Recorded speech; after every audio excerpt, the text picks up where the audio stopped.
अध्याय 8। कानून से ऊपर शैतानी मानसिकता, जवाबदेही का पलायन। कानून किसी भी लोकतांत्रिक समाज की रीढ़ होता है। वह व्यक्ति नहीं देखता, पद नहीं पूछता और भावना से संचालित नहीं होता। उसका काम सीमाएं तय करना है, सत्ता के लिए भी और भीड़ के लिए भी। लेकिन इतिहास बताता है कि जब किसी समाज में शैतानी मानसिकता की पूजा गहरी होने लगती है, तब सबसे पहली परीक्षा कानून की ही होती है। यह प्रक्रिया अचानक नहीं होती। कोई व्यक्ति एक दिन उठकर कानून से ऊपर नहीं हो जाता। यह एक धीमी क्रमिक यात्रा होती है, जिसमें हर कदम पर तालियां बजती हैं और हर अपवाद को मजबूरी बताकर स्वीकार किया जाता है। शुरुआत अक्सर असाधारण परिस्थिति से होती है। कहा जाता है कि समय सामान्य नहीं है, इसलिए नियमों को लचीला होना चाहिए। फिर यह लचीलापन अपवाद बनता है और अपवाद धीरे धीरे आदत। कानून किताबों में रहता है, जबकि निर्णय व्यक्तित्व के इर्द गिर्द घूमने लगते हैं। शैतानी मानसिकता की छवि यहाँ निर्णायक भूमिका निभाती है। जब व्यक्ति को राष्ट्र, आस्था, सम्मान या अस्तित्व का प्रतीक बना दिया जाता है, तब उस पर कानून लागू करना अपमान जैसा दिखने लगता है। जांच को बाधा, प्रक्रिया को विलंब और नियमों को अविश्वास के रूप में पेश किया जाता है। इस चरण पर भीड़ स्वयं कानून से ऊपर व्यक्ति को स्वीकार कर लेती है। समर्थन केवल नीतियों का नहीं रहता, बल्कि हर कदम का हो जाता है, चाहे वह कानूनी हो या नहीं। नतीजा अच्छा है, यह तर्क, तरीका सही है की जगह ले लेता है।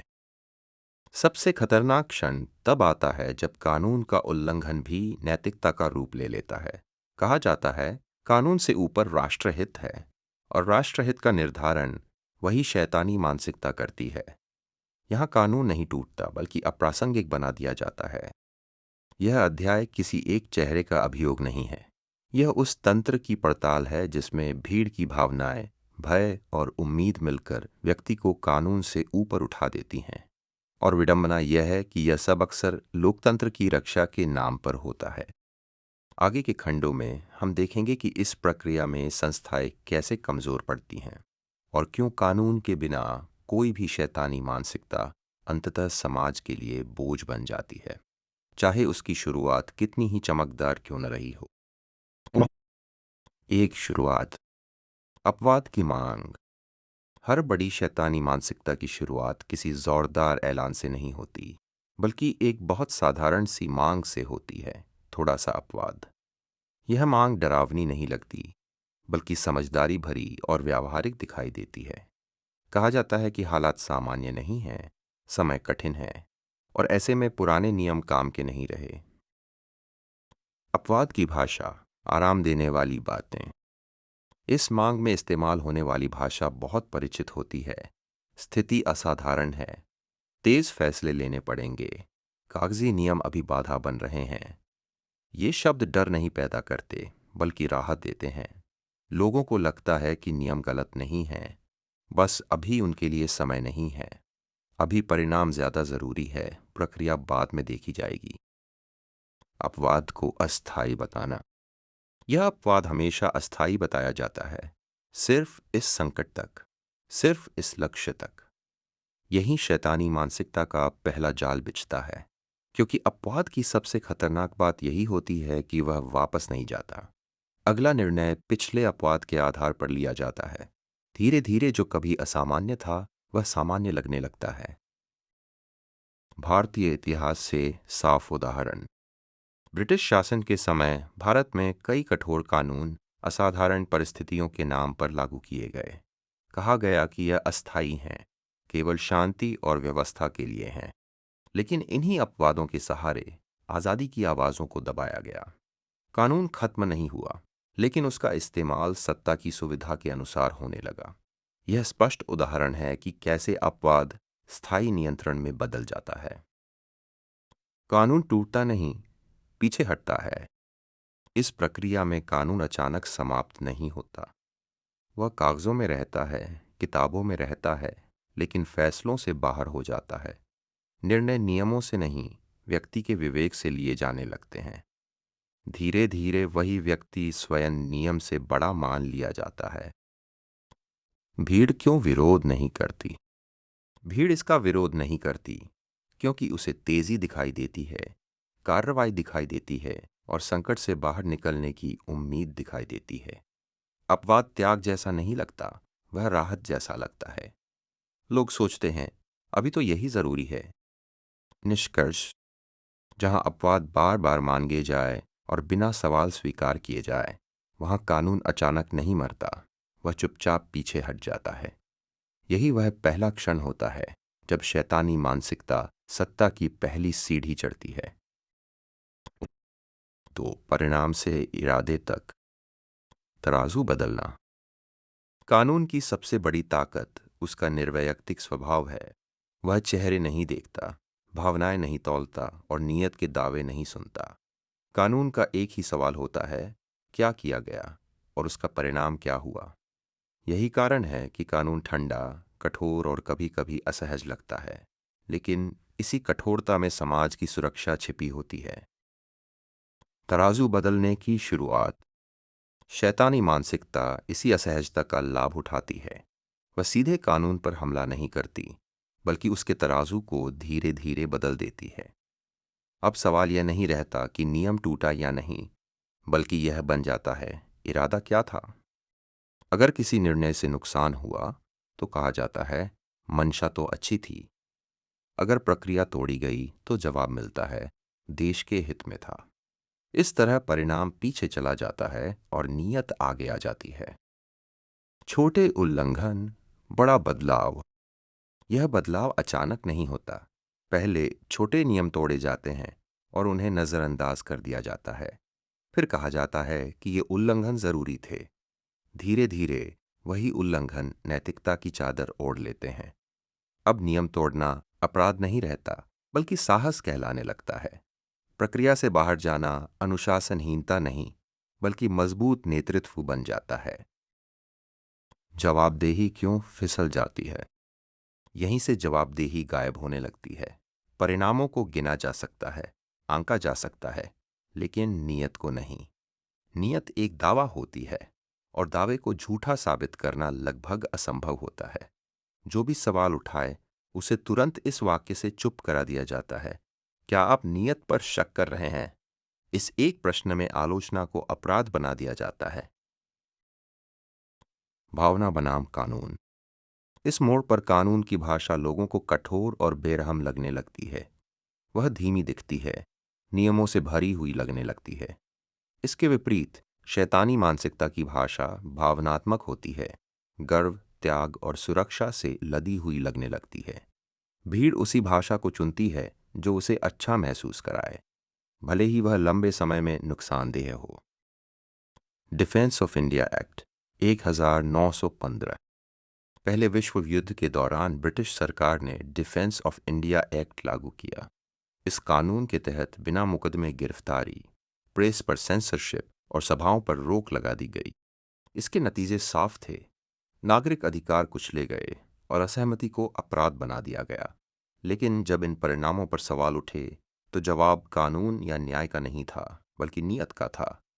कहा गया कि यह सब युद्धकालीन सुरक्षा और राज्य की रक्षा के लिए जरूरी है। इस तरह नुकसान और अन्याय पर बहस बंद हो गई और तराजू यह देखने लगा कि कानून से क्या हुआ नहीं, बल्कि कानून क्यों लाया गया। यही वह बदलाव था जहां इरादा परिणाम से ऊपर बैठ गया। मुसोलिनी का इटली, 1920 से 30 का दशक। इटली में फांसीवादी शासन के दौरान कई दमनकारी कदमों को उनके परिणामों से नहीं, बल्कि घोषित उद्देश्य से आंका गया। विपक्ष को कुचलना, प्रेस पर नियंत्रण और व्यक्तिगत स्वतंत्रताओं का हनन, इन सबको राष्ट्र को मजबूत बनाने और अराजकता खत्म करने की नीयत से सही ठहराया गया। नुकसान, भय और लोकतांत्रिक पतन पर सवाल उठाने वालों से कहा गया कि वे इरादे को नहीं समझते। इस तरह परिणाम गौण हो गया और नीयत न्याय की कसौटी बन गई। निष्कर्ष, जब समाज में मूल्यांकन का आधार परिणाम से हटकर इरादे बन जाए, तब कानून अपनी पकड़ खोने लगता है। जवाबदेही किसी आदेश से नहीं, बल्कि तालियों और भावनाओं के शोर में फिसलकर गायब हो जाती है। और उसी शोर के बीच शैतानी मानसिकता बिना कानून तोड़े दिखे कानून से ऊपर खड़ी हो जाती है। 3. संस्थाओं का व्यक्तिकरण। दीर्घकालिक खतरा। संस्था इसलिए बनाई जाती हैं ताकि शक्ति किसी एक हाथ में न सिमटे। नियम, प्रक्रियाएं और जांच, ये सब इसीलिए होते हैं कि निर्णय व्यक्ति की पसंद नापसंद से नहीं, तय मानकों से हों। संस्था व्यक्ति से बड़ी होती है क्योंकि व्यक्ति गलती कर सकता है, भावनाओं में बह सकता है, लेकिन संस्था को स्थिर और संतुलित रहना होता है। शैतानी मानसिकता को संस्था क्यों खटकती है? शैतानी मानसिकता को यही संतुलन असहज लगता है। उसे सवाल पसंद नहीं, जांच बोझ लगती है और प्रक्रिया समय की बर्बादी दिखती है। इसलिए वह संस्थाओं को तोड़ती नहीं, उन्हें व्यक्ति में बदल देती है। बाहर से संस्था वही रहती है, पर अंदर से उसका स्वभाव बदल जाता है। फैसलों का नाम बदलना। इस प्रक्रिया में भाषा सबसे पहले बदलती है। अब निर्णय संस्था का फैसला नहीं कहलाता, बल्कि नेतृत्व का निर्णय बन जाता है। नियमों का पालन कर्तव्य नहीं, वफादारी बन जाता है। अगर कोई अधिकारी या संस्था सवाल उठाए तो तुरंत कहा जाता है, आप नेतृत्व पर भरोसा नहीं करते? अगर कोई असहमति जताए तो पूछा जाता है, आप हमारे साथ हैं या खिलाफ? इस तरह नियम बनाम व्यक्ति की जगह भरोसा बनाम विश्वासघात की बहस खड़ी कर दी जाती है। संस्था का सिकुड़ना। यहां संस्था समाप्त नहीं होती, पर सिकुड़ जाती है। वह स्वतंत्र इकाई नहीं रहती, बल्कि व्यक्ति की छाया बन जाती है। जहां प्रशंसा हो, वहां संस्था सक्रिय दिखती है। जहां जांच या जवाबदेही की बात हो, वहां वही संस्था चुप हो जाती है। उसका अस्तित्व अब संविधान या कानून से नहीं, बल्कि व्यक्ति की सुविधा से तय होने लगता है। छवि बनाम न्याय। इस चरण पर संस्थाओं का उद्देश्य बदल जाता है। वे न्याय की रक्षा नहीं करती, बल्कि छवि की रक्षा करने लगती हैं। जांच का मकसद सच निकालना नहीं, बल्कि पहले से लिए गए फैसले को सही ठहराना बन जाता है। प्रक्रिया न्याय के लिए नहीं, औचित्य देने के लिए इस्तेमाल होती है। भीड़ को यह बदलाव खतरनाक नहीं लगता, क्योंकि उसे लगता है कि संस्था व्यक्ति में समा चुकी है और व्यक्ति ही सब कुछ है। भरोसा नियम पर नहीं, चेहरे पर टिक जाता है। ईस्ट इंडिया कंपनी का शासन। ईस्ट इंडिया कंपनी के दौर में प्रशासनिक संस्थाएं कागज पर मौजूद थीं, काउंसिल, अदालतें, राजस्व तंत्र, लेकिन वास्तविक शक्ति धीरे धीरे कुछ व्यक्तियों में सिमटती चली गई, विशेषकर जिला कलेक्टर और गवर्नर जनरल के हाथों में। जिला कलेक्टर न्यायाधीश, कर वसूलने वाला और प्रशासक, तीनों भूमिकाएं एक साथ निभाता था। संस्थागत संतुलन समाप्त हो गया और कानून व्यक्ति की व्याख्या पर निर्भर हो गया। निर्णय नियम से नहीं, अधिकारी की नीयत और वफादारी से तय होने लगे। परिणाम यह हुआ कि संस्थाएं बनी रहीं, पर उनका चरित्र व्यक्ति की छाया बन गया। यही संस्थाओं का व्यक्तिकरण था। निष्कर्ष। जब संस्थाएं अपने सिद्धांत छोड़कर किसी एक व्यक्ति की पहचान में घुलने लगे, तब कानून केवल कागज पर बचता है और सत्ता वास्तविक बन जाती है। यही वह बिंदु है जहां शैतानी मानसिकता बिना किसी घोषणा के व्यवस्था से ऊपर बैठ जाती है, और समाज को यह एहसास तब होता है जब वापसी बहुत कठिन हो चुकी होती है। 4 चयनात्मक कानून। 2 तराजू। कानून की ताकत उसकी कठोरता में नहीं, बल्कि समानता में होती है। जब नियम सब पर बराबर लागू हों, तभी लोग उस पर भरोसा करते हैं और समाज में विश्वास कायम रहता है। लेकिन शैतानी मानसिकता इस संतुलन को जानबूझकर बदल देती है। कानून अब एक नहीं रहता, वह 2 तराजू में बंट जाता है। पहला तराजू, समर्थकों के लिए। समर्थकों के लिए वही नियम नरम और लचीला दिखते हैं। गलतियां भूल चूक कहलाती हैं, नियम तोड़ना आवश्यकता या मजबूरी बन जाता है, और जवाबदेही हमेशा समय आने पर टाल दी जाती है। परिणामस्वरूप समर्थनियों को लगता है कि सब कुछ सही दिशा में है। दूसरा तराजू, आलोचकों के लिए। वही कृत्य आलोचकों के लिए अपराध बन जाता है। साधारण नियम उल्लंघन यहां देश विरोधी या अराजकता फैलाने वाला माना जाता है। प्रक्रिया और कानून का भय यहां चरम पर होता है और आलोचना अपराध की तरह तौली जाती है। खुले आदेश की जरूरत नहीं। यह चयनात्मकता कभी सीधे आदेश से नहीं आती, वह उदाहरणों और अनुभवों से सिखाई जाती है। कुछ लोगों को राहत मिलती है, कुछ पर कठोरता दिखाई जाती है। भीड़ खुद समझ जाती है कि सुरक्षा किस तरफ है। कानून अब केवल बोलता नहीं, संकेत देता है। न्याय की जगह वफादारी। इस प्रक्रिया में न्याय पीछे हट जाता है और वफादारी मापदंड बन जाती है। लोग नियम नहीं देखते, वे देखते हैं कि कौन किस खेमे में है। धीरे धीरे नागरिक नहीं, अनुयायी बन जाते हैं। सबसे खतरनाक पहलू यह है कि भीड़ इस असमानता को अन्याय नहीं मानती। उसे लगता है अभी यह जरूरी है, दुश्मन पर सख्ती चाहिए। कानून का उद्देश्य न्याय नहीं, नियंत्रण बन जाता है। Vernacular press act 1878। ब्रिटिश सरकार ने यह कानून सार्वजनिक शांति के नाम पर लागू किया, लेकिन इसका इस्तेमाल चुनिंदा तरीके से किया गया। अंग्रेजी अखबारों को लगभग पूरी छूट थी, जबकि भारतीय भाषाओं के समाचार पत्रों पर कड़ी निगरानी, जमानत और बंदी का खतरा रहता था। जो प्रेस सत्ता की आलोचना करता था, उसे देशद्रोही और अव्यवस्था फैलाने वाला बताया जाता था। जो चुप रहता या समर्थन करता था, वह सुरक्षित रहता था। एक ही कानून ने साफ संदेश दे दिया, वफादारी संरक्षण है और सवाल उठाना जोखिम। फ्रांस में रोबेस्पियर का रेन ऑफ टेरर 1793 से 94। फ्रांसीसी क्रांति के दौरान क्रांति की रक्षा के नाम पर कानूनों का चयनात्मक प्रयोग किया गया। जो लोग क्रांतिकारी सरकार के समर्थक थे, उनकी गलतियां नजरअंदाज की गईं, लेकिन आलोचकों और संदेह के दायरे में आए लोगों को तुरंत देशद्रोही घोषित कर गिलोटिन भेज दिया गया।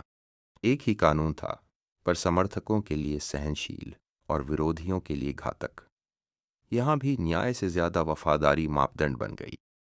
निष्कर्ष: जब कानून के दो तराजू बन जाते हैं, तब शैतानी मानसिकता को सत्ता पर चढ़ने के लिए किसी तख्त या खुली ताकत की जरूरत नहीं रहती। समानता टूटते ही संदेश स्पष्ट हो जाता है, वफादारी सुरक्षा है और सवाल उठाना खतरा। 5. नैतिक ढाल। उद्देश्य साधन का पवित्रकरण। शैतानी मानसिकता का सबसे ताकतवर हथियार कानून नहीं, बल्कि नैतिक ढाल होती है।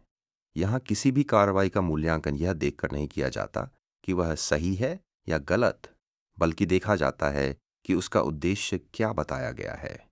जब उद्देश्य को पवित्र घोषित कर दिया जाए, तो साधन अपने आप निर्दोष बन जाते हैं। साधनों का पवित्रकरण। निगरानी को कहा जाता है जरूरी, क्योंकि खतरा बड़ा बताया गया है। दबाव अनिवार्य, क्योंकि लक्ष्य महान है।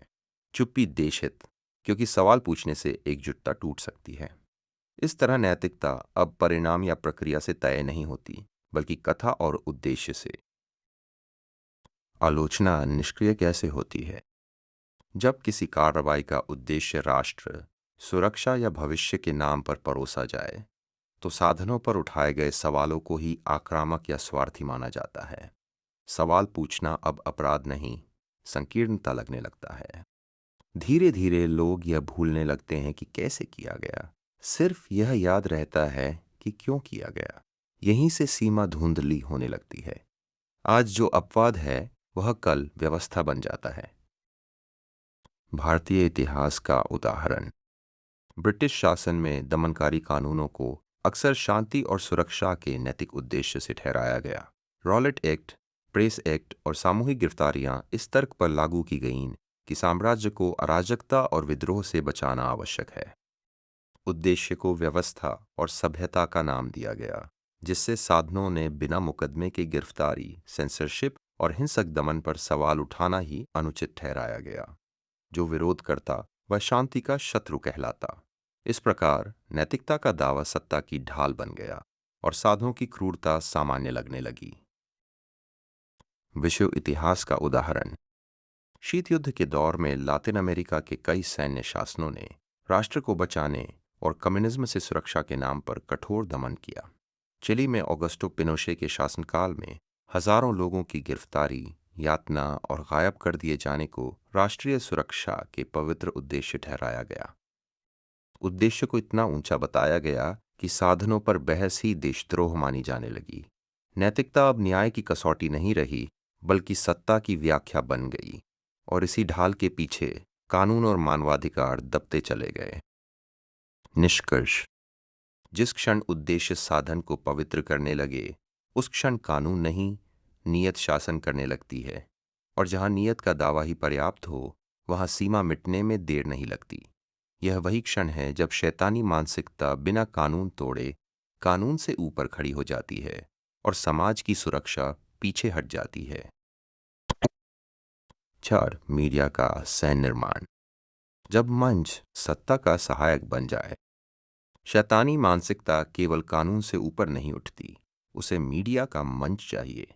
यह मंच केवल दिखाने का काम नहीं करता, यह सत्ता की छवि और कथा दोनों का सह निर्माण करता है। मीडिया अब पर्यवेक्षक नहीं रहता, बल्कि कथा का सक्रिय भाग बन जाता है। प्रतीकों और छवि का निर्माण। उपलब्धियों को वास्तविक नतीजों की जगह उत्सव और प्रतीक में बदल दिया जाता है, जैसे तस्वीरें, नारों वाली हेडलाइंस, भावनात्मक संगीत।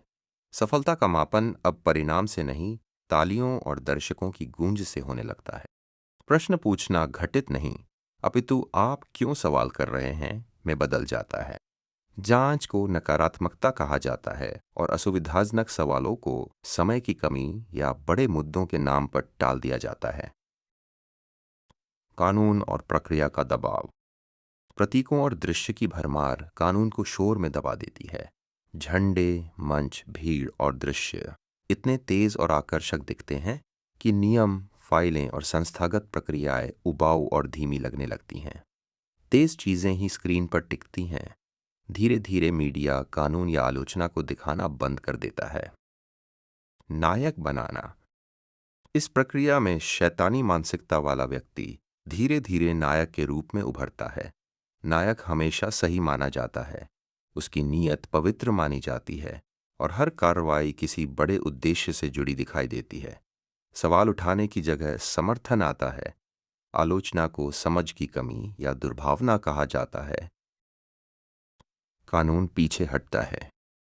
जब मीडिया सत्ता पर सवाल उठाने वाले प्रहरी की भूमिका छोड़कर केवल मंच बन जाता है, जहां एक ही चेहरे, एक ही आवाज और एक ही भाव बार बार दिखाए जाते हैं, तो कानून धीरे धीरे पीछे हट जाता है।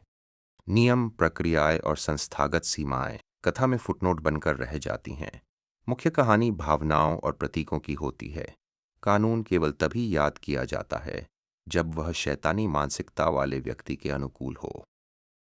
भारतीय इतिहास का उदाहरण। आजादी से पहले ब्रिटिश शासन के दौरान औपनिवेशिक मीडिया का बड़ा हिस्सा सत्ता की कथा गढ़ने का उपकरण बन गया था।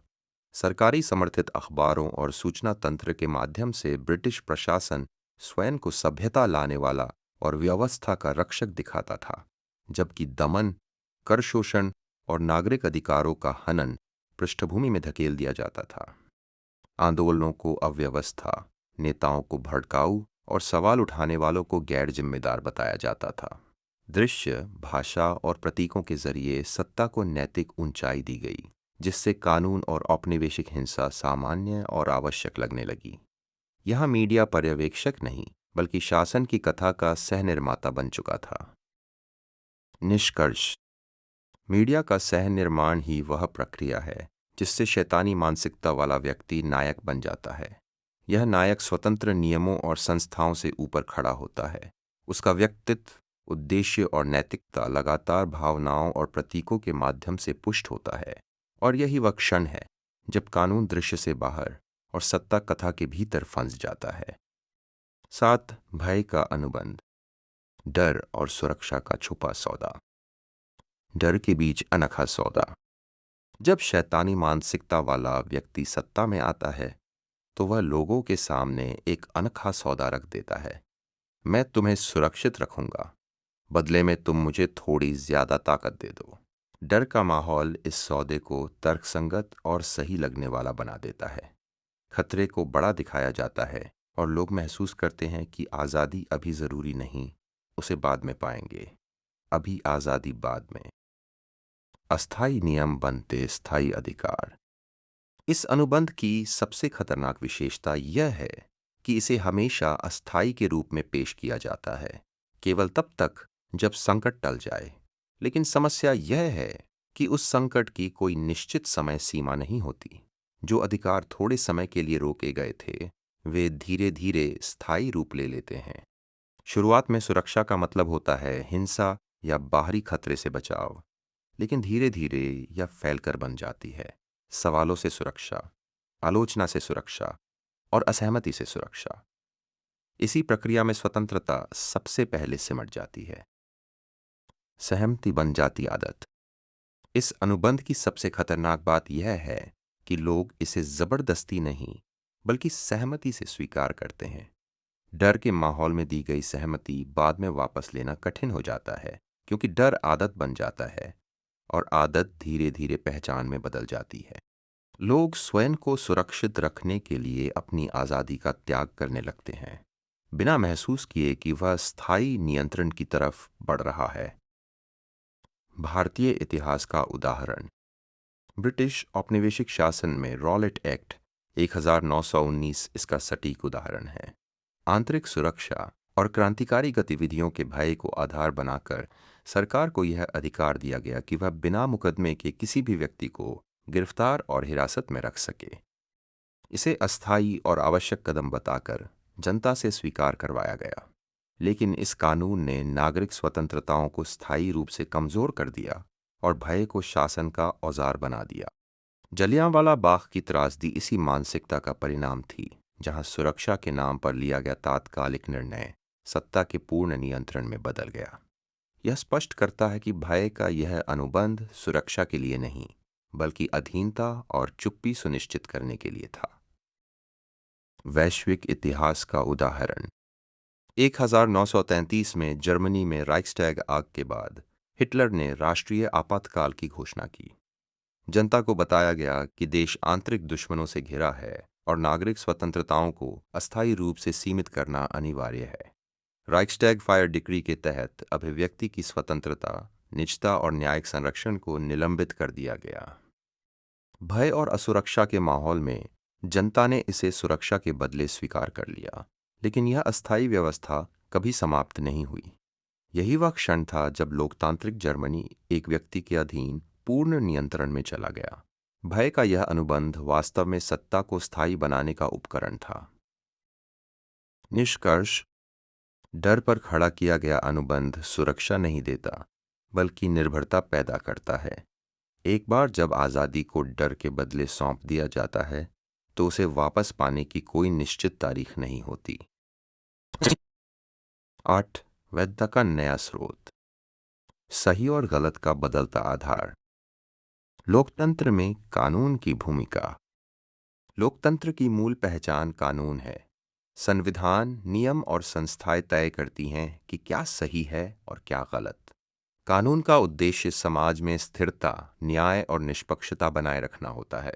यह परिणामों और प्रक्रियाओं के आधार पर निर्णय लेता है, न कि लोकप्रियता या भीड़ की भावना पर। शैतानी मानसिकता में बदलाव। लेकिन शैतानी मानसिकता वाले तंत्र में वैधता का आधार धीरे धीरे बदल जाता है। अब सही और गलत तय नहीं होते कानून से, बल्कि लोकप्रिय समर्थन और तालियों से। यदि किसी फैसले पर भारी तालियां बजती हैं, तो वह सही मान लिया जाता है।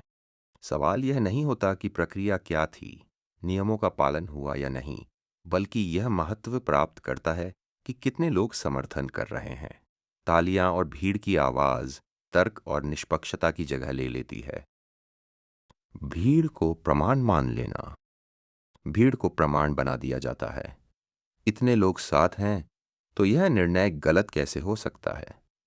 लेकिन इतिहास में कई उदाहरण मिलते हैं जब भीड़ ने गलत फैसलों को भी सही मान लिया। यह दर्शाता है कि संख्या या लोकप्रियता सत्य की गारंटी नहीं होती। यह बदलाव कानून के लिए असहज होता है। नियम धीरे धीरे धीमे और अप्रासंगिक लगने लगते हैं। जांच बाधा के रूप में दिखाई देती है और न्याय लोक भावना के सामने झुकने लगता है। भारतीय इतिहास का उदाहरण। स्वतंत्रता के बाद कई आंदोलनों और चुनावी दौर में देखा गया कि भीड़ की भावना और लोकप्रियता ने कई बार तर्क और नियम की जगह ले ली।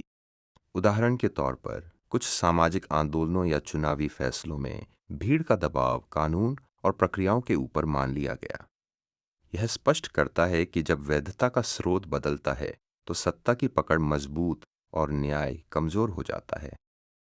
विश्व इतिहास का उदाहरण 1930 के दशक का नाजी जर्मनी इस बात का सशक्त उदाहरण है कि जब वैधता कानून से हटकर तालियों और भीड़ की भावना पर टिक जाती है तो लोकतंत्र कितनी जल्दी खोखला हो जाता है। वाइमर गणराज्य में संविधान और संस्थाएं मौजूद थीं, लेकिन आर्थिक संकट और भय के माहौल में हिटलर ने विशाल जनसभाओं और लोकप्रिय समर्थन को सही होने का प्रमाण बना दिया। राइक्सटैग आग के बाद नागरिक अधिकारों का निलंबन इस तर्क पर स्वीकार किया गया कि जनता सुरक्षा चाहती है और नेता के साथ खड़ी है। इस प्रक्रिया में न्याय, नियम और अल्पसंख्यक अधिकार भीड़ की भावना के आगे झुकते चले गए। यह दिखाता है कि तालियां सत्य की गारंटी नहीं होती, और जब सही गलत का आधार लोकप्रियता बन जाए तो कानून केवल औपचारिक मुखौटा रह जाता है। निष्कर्ष, जब वैधता कानून से नहीं तालियों और भीड़ से मिलने लगे तो कानून बचाव की मुद्रा में चला जाता है। ऐसे समाज में अधिकार अस्थायी और असुरक्षित हो जाते हैं, न्याय प्रक्रिया कमजोर होती है और शैतानी मानसिकता केवल लोकप्रियता और भावनाओं के आधार पर अपने निर्णयों को सही ठहरा सकती है। नौ टूटने के संकेत। जब कानून और प्रक्रिया कमजोर पड़ने लगे। सवाल और आलोचना। जब शैतानी मानसिकता वाली प्रणाली मजबूत होने लगती है तो उसके पहले संकेत दिखाई देने लगते हैं। सबसे पहले सवाल और आलोचना ही समस्या बन जाते हैं। जो व्यक्ति या समूह पूछता है उसे सहयोगी नहीं बल्कि बाधक माना जाने लगता है। सामान्य जांच और समीक्षा को काम करने दो जैसे नारों के पीछे दबा दिया जाता है। यह तरीका सत्ता को असुविधानुसार फैसलों के लिए छुपाव और बहाने देता है और लोकतंत्र की पारदर्शिता पर असर डालता है। जांच और संस्थाओं का दमन। इसके बाद जांच और संस्थाओं की भूमिका शत्रुता में बदलने लगती है। जो संस्थाएं पारदर्शिता और जवाबदेही की मांग करती हैं उन्हें देश विरोधी या बाधक बताया जाता है। नियम और कानून का पालन करना संदेहास्पद लगने लगता है। सामान्य प्रशासनिक प्रक्रियाएं भी अवरोध और विरोध का प्रतीक बन जाती हैं। इस तरह संस्थाएं अपना स्वतंत्र और संतुलित कार्य नहीं कर पाती और धीरे धीरे व्यक्ति की छाया बन जाती हैं। अपवाद की सामान्यता। साथ ही अपवाद और विशेष परिस्थितियां सामान्य बना दी जाती हैं। जो पहले अस्थायी या असामान्य था, जैसे कुछ अधिकारों या नियमों की छूट, उसे अब आवश्यक और स्वाभाविक बताया जाता है।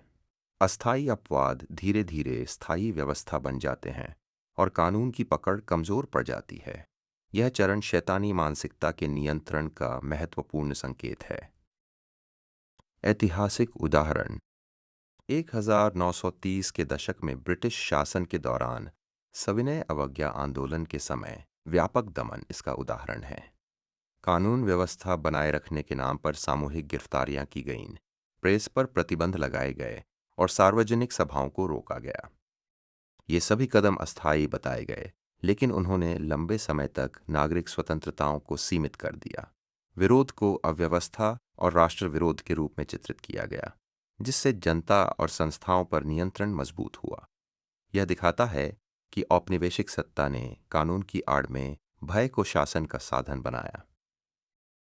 विश्व इतिहास का उदाहरण 1930 के दशक में जोसेफ स्टालिन के नेतृत्व में सोवियत संघ में राष्ट्रीय सुरक्षा और आंतरिक शत्रुओं के नाम पर असाधारण शक्तियां केंद्रित की गईं।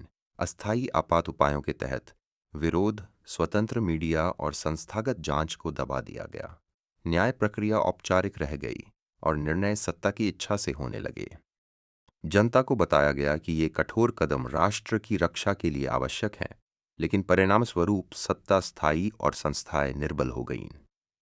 यह उदाहरण दर्शाता है कि शैतानी मानसिकता संकट और भय का उपयोग कर कानून को नियंत्रण के औजार में बदल देती है। निष्कर्ष, जब हर सवाल बाधा, हर जांच दुश्मनी और हर अपवाद मजबूरी के रूप में पेश किया जाने लगे, तब समझ लेना चाहिए कि शैतानी मानसिकता कानून और संस्थाओं से ऊपर खड़ी होने लगी है।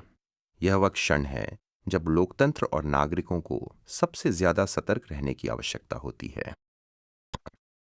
10 नागरिक की भूमिका। लोकतंत्र का संतुलन चक्र। लोकतंत्र में नागरिक का काम किसी एक चेहरे की प्रशंसा करना नहीं होता, बल्कि नियमों और संस्थाओं के साथ खड़ा होना होता है। नागरिक की असली ताकत तालियों में नहीं, बल्कि उस संतुलन में होती है जो वह सत्ता पर बनाए रखता है। जब शासन बहुत तेज चलने लगे, सवालों से बचने लगे या नियमों को बोझ समझने लगे, तब नागरिक का काम होता है ब्रेक लगाना। यह ब्रेक विरोध नहीं होता, बल्कि जिम्मेदारी होती है। पहला संतुलन। किसी भी फैसले में सबसे पहले यह जानना जरूरी है कि फैसला कैसे लिया गया। क्या नियमों का पालन हुआ? क्या सलाह ली गई? क्या लिखित कारण मौजूद हैं? कभी कभी सही लगने वाला फैसला भी अगर गलत तरीके से लिया जाए तो वह भविष्य में गलत फैसलों का रास्ता खोल देता है। प्रक्रिया। लोकतंत्र की सुरक्षा बेल्ट है, बिना उसके गाड़ी तेज तो चलती है, लेकिन सुरक्षित नहीं रहती। दूसरा संतुलन। अगर कोई नियम, आदेश या छूट अस्थायी बताई जा रही है तो उसकी अंतिम तारीख पूछना नागरिक का हक है, क्योंकि इतिहास गवाह है, जो चीज बिना समय सीमा के आती है वह अक्सर स्थायी बन जाती है। अस्थायी शक्तियां जब तारीख खो देती हैं तब वे अधिकार में बदल जाती हैं। तीसरा और सबसे जरूरी संतुलन। कानून तब भी न्यायपूर्ण होता है जब वह सबके लिए एक जैसा हो। अगर समर्थकों के लिए गलती माफी बन जाए और आलोचकों के लिए अपराध, तो लोकतंत्र कमजोर हो जाता है। समान कानून नागरिक की अंतिम ढाल है। इसके बिना चुनाव रह जाते हैं, लोकतंत्र नहीं। नागरिक की सरल कसौटी। जो व्यक्ति या सत्ता खुद को कानून से ऊपर रखने लगे, उससे भावनाएं नहीं, लिखित नियम, स्पष्ट प्रक्रिया और जवाबदेही मांगो। यहीं से नागरिक भीड़ का हिस्सा नहीं रहता। यहीं से वह सत्ता का प्रशंसक नहीं, बल्कि लोकतंत्र का संतुलनकर्ता बनता है। भारतीय इतिहास का उदाहरण। 1919 के रॉलेट एक्ट के विरोध में महात्मा गांधी के नेतृत्व में देश भर में शांतिपूर्ण प्रतिरोध हुआ। यह विरोध सत्ता के खिलाफ हिंसा नहीं था, बल्कि कानून और प्रक्रिया के सवाल पर आधारित था कि बिना मुकदमे के गिरफ्तारी कैसे न्यायसंगत हो सकती है। नागरिकों ने तालियों या प्रशंसा के बजाय सवाल उठाए, सभाएं की, नैतिक दबाव बनाया। यही नागरिक भीड़ नहीं रहा, बल्कि लोकतांत्रिक विवेक का प्रतिनिधि बना। यह उदाहरण दिखाता है कि जब नागरिक सत्ता पर ब्रेक लगाते हैं तो वह विरोध नहीं, बल्कि व्यवस्था की रक्षा होती है। विश्व इतिहास का उदाहरण। 1980 के दशक में पोलैंड का सॉलिडेरिटी आंदोलन नागरिक संतुलन का वैश्विक उदाहरण है। एक सशक्त राज्य व्यवस्था के सामने मजदूरों, बुद्धिजीवियों और आम नागरिकों ने हिंसा या अंध प्रशंसा नहीं चुनी, बल्कि कानून, अधिकार और पारदर्शिता की मांग की। अस्थायी आपात शक्तियों के विस्तार पर सवाल उठाए गए और समान कानून की मांग की गई। इस शांत लेकिन संगठित नागरिक दबाव ने सत्ता को जवाबदेह बनने पर मजबूर किया। यह दिखाता है कि लोकतंत्र केवल संस्थाओं से नहीं, बल्कि जागरूक नागरिकों से जीवित रहता है। समापन। समानता की गिरावट। कानून से ऊपर बैठी शैतानी मानसिकता किसी एक फैसले से नहीं बनती। वह छोटे छोटे अपवादों से शुरू होती है, जहां नियमों को स्थिति की मजबूरी कहा जाता है। फिर धीरे धीरे तराजू बदलता है, कानून परिणाम देखना छोड़ देता है और इरादों को तौलने लगता है। यहीं से जवाबदेही फिसलनी शुरू होती है। इसके बाद संस्थाएं चेहरे लेने लगती हैं, नियम कमजोर पड़ते हैं और व्यक्ति शक्तिशाली दिखने लगता है। कानून सबके लिए समान नहीं रहता। समर्थकों के लिए नरमी और आलोचकों के लिए सख्ती सामान्य बना दी जाती है। उद्देश्य को इतना पवित्र बताया जाता है कि साधन सवालों से बाहर कर दिए जाते हैं। मीडिया इस प्रक्रिया को गति देता है। प्रश्न मंच से हटते हैं और प्रशंसा सुर्खियां बन जाती हैं। भय का अनुबंध चुपचाप स्वीकार कराया जाता है। सुरक्षा के बदले थोड़ी आजादी और वैधता अब कानून से नहीं, भीड़ की तालियों से आने लगती है। एक समय ऐसा आता है जब हर सवाल बाधा लगता है, हर जांच शत्रुता और हर अपवाद जरूरी। यही टूटने के संकेत हैं, जहां लोकतंत्र बाहर से खड़ा दिखता है, लेकिन भीतर से खोखला हो चुका होता है। इस पूरी प्रक्रिया में अंतिम कड़ी नागरिक होता है। अगर नागरिक दर्शक बना रहे तो शैतानी मानसिकता सत्ता बन जाती है। और अगर नागरिक नियमों के साथ खड़ा हो, प्रक्रिया मांगे, समय सीमा पूछे और समान कानून की रक्षा करे, तो वही लोकतंत्र का संतुलन चक्र बन जाता है। याद रखने का सरल सच यह है, लोकतंत्र न अच्छे इरादों से बचता है, न शक्तिशाली चेहरों से। वह बचता है सिर्फ तब जब कानून सबसे ऊपर रहे।